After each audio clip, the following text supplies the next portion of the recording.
Hello and welcome to today's workshop on Twitter in the distance learning environment. My name is Casey Campbell and I'm an instructor at the Center for Distance Learning, and I'll be your host today. Upon completion of this workshop, you will be capable of describing Twitter terminology and using what you have learned to create your own tweets. Additionally, having been provided some examples of possible Twitter activities, you will be able to assess the viability of Twitter in your own classroom. Let's begin. Twitter is a wildly popular social media site that allows users to track current events, trends, and other Twitter users on PC, Mac, and mobile platforms. Twitter also allows its users to send messages to each other publicly and privately, and add comments to trending topics in the Twitter community. You may know about Twitter already as a notorious form of communication where celebrities frequently share information about their lives, sometimes to the point of embarrassment. You may also know Twitter because you can't seem to get your students off of it while they're in class. Historically, Twitter has been used in ways that are literally revolutionary. Twitter has played a major role in organizing flash protests like the 2009 Iranian protest, the 2011 Egyptian revolution, and even recently in the hostile acquisition of Crimea. It is also used by organizations like NASA, National Geographic, and NPR to reach out and address the public and notify people about their current activities. Recently, there has been a push to use sites like Twitter to leverage the existing energy in the social media sector for the good of education. Given the current use of social media sites, it would appear as though they have nothing deep to offer pedagogy. In this workshop, we will be looking a little closer at the unique learning activities Twitter can facilitate.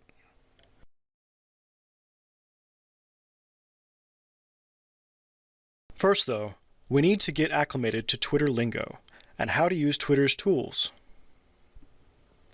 So let's get ourselves onto the Twitter website and play a little.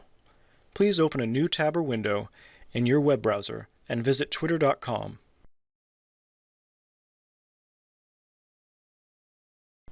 Upon registering for this webinar, you should have received a username and password.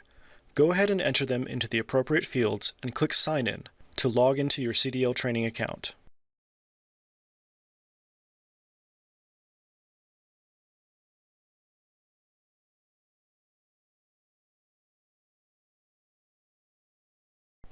Alright, now that we're logged in and viewing our homepage, let's take a look at what's happening on the screen. In the center column is what's called the Twitter feed. The feed is a place where the tweets the people you are following aggregate in chronological order. Now I know I've just said 3 jargon words, so let's back up. To follow someone or something means that you have elected to receive notifications from an individual or organization, and their tweets will appear in your feed. A tweet is a message sent out by a user that contains up to 140 characters.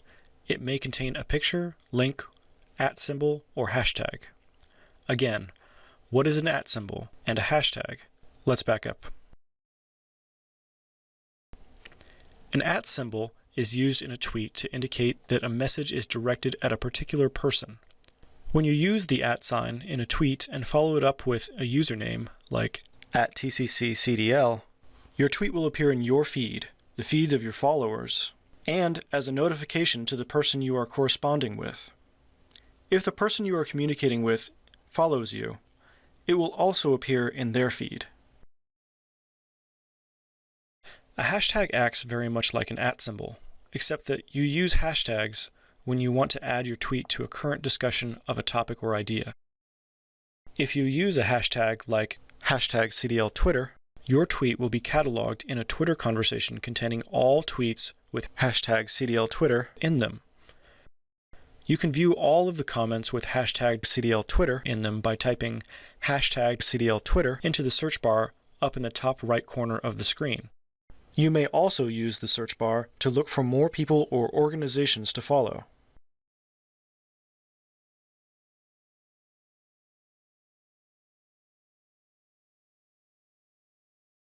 In the top left corner, you will see your profile picture along with your name.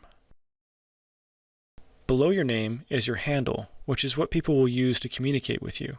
So if you want to send a message to the CDL on Twitter, you would type @TCCCDL in a Twitter message.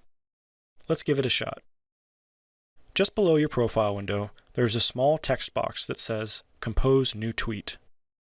Click on it and type in @TCCCDL, followed by the text, "Hi there."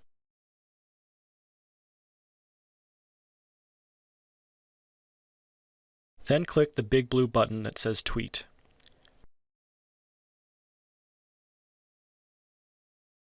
If you're successful, I'll see a little number next to my notification tab in the top left corner of my screen, indicating that I've been sent a message. I'll give you a minute to follow through with this activity.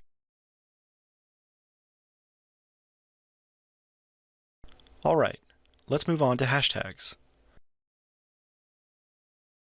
In that same text bar labeled Compose a New Tweet, type in #CDL Twitter, followed by the text, "I can use hashtags."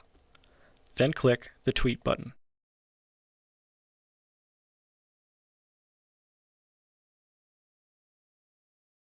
Now I want you to go to your search bar at the top right of your screen and type in #CDL Twitter and press Enter on your keyboard.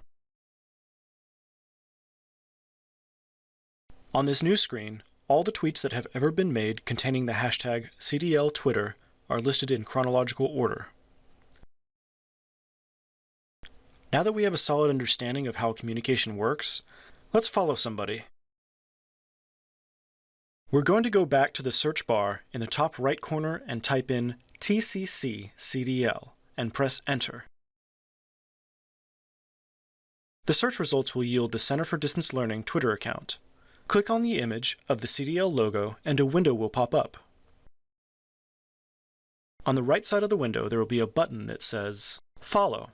Clicking on it will turn the button blue and the text will change to Following. If you ever want to unfollow someone, you can click this button again to reverse the process. Now that you have followed the Center for Distance Learning, any tweet they make will automatically be shown in your feed.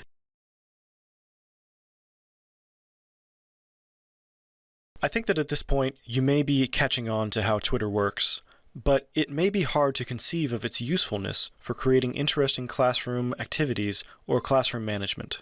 So let's take a look at some ideas that engage students and support the online environment.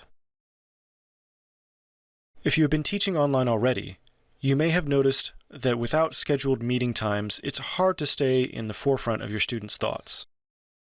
Twitter is a medium that has already spread wide amongst the public, especially amongst millennials. It is likely that they already have a Twitter account on their phone. Using Twitter as an instructor means that you have a direct link to their primary telecommunication method at all times. Its character limit makes it difficult for them to ignore messages because of their brevity. When you take these things into consideration, Twitter becomes a very direct way of notifying students of upcoming assignments, supplying test prep questions, and extending class topics outside of the learning management system. The beauty of Twitter is that it is a medium where the attach rate is already high, and it's easy to check in and see what's happening with the people you are following.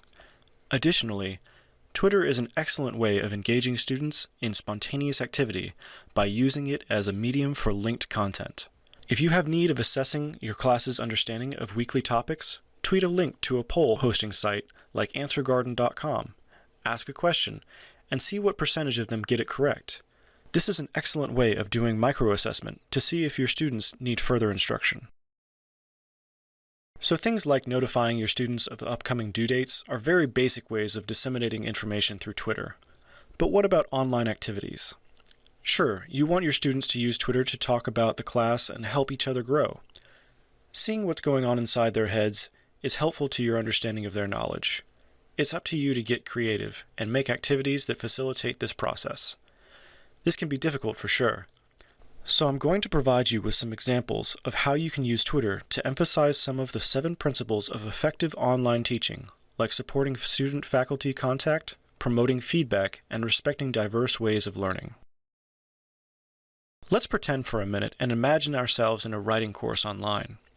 As your instructor, it is important to me that I help stimulate your creativity while also teaching you the differences between good and bad habits.